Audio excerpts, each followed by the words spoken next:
There was a room in Daniel Harper's apartment that did not exist during the day. He had lived in the building for almost 3 years. It was an aging structure at the edge of the city, built sometime in the early 1970s. The wallpaper peeled like shedding skin, and the pipes groaned each night, as if something inside them were trying to breathe. Still, the rent was cheap, and Daniel told himself that strange noises were normal in old places. The first time he noticed the door, it was exactly 12 o'clock at night. Daniel had been working late, his laptop glowing against the darkness of his small living room. When the clock on his screen shifted from 11:59 to 12:00, the lights flickered once. Just once?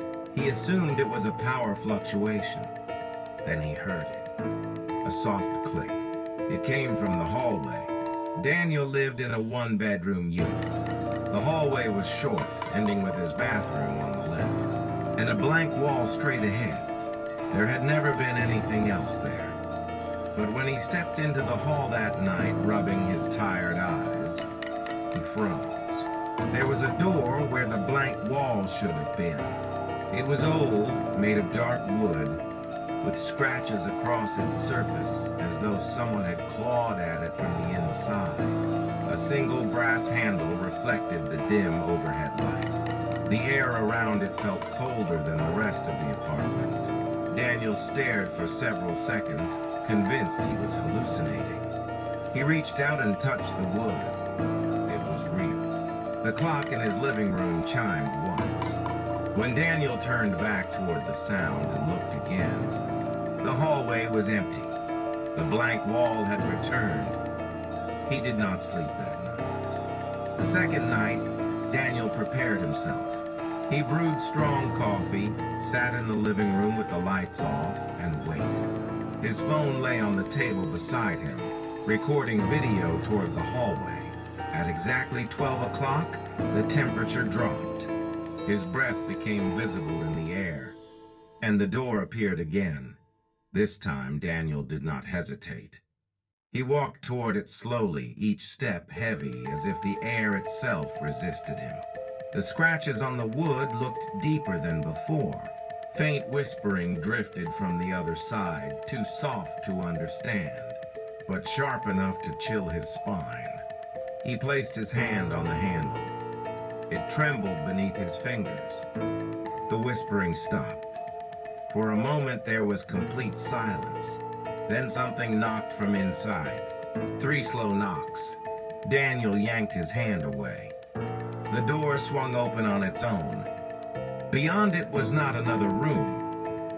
It was a hallway identical to his own, but stretched impossibly long, fading into darkness.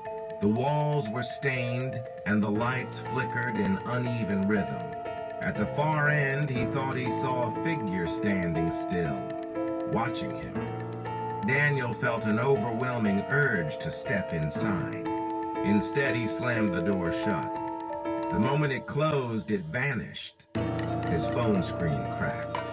When he replayed the recording, there was no door in the footage. Only Daniel standing before a blank wall reaching into empty air. But the sound of 3 knocks was clear. On the 3rd night, Daniel made a decision. He would enter the room. He left a note on his kitchen table addressed to no one in particular.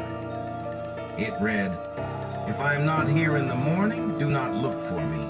At midnight, the door appeared once more. This time it looked older. The wood was warm.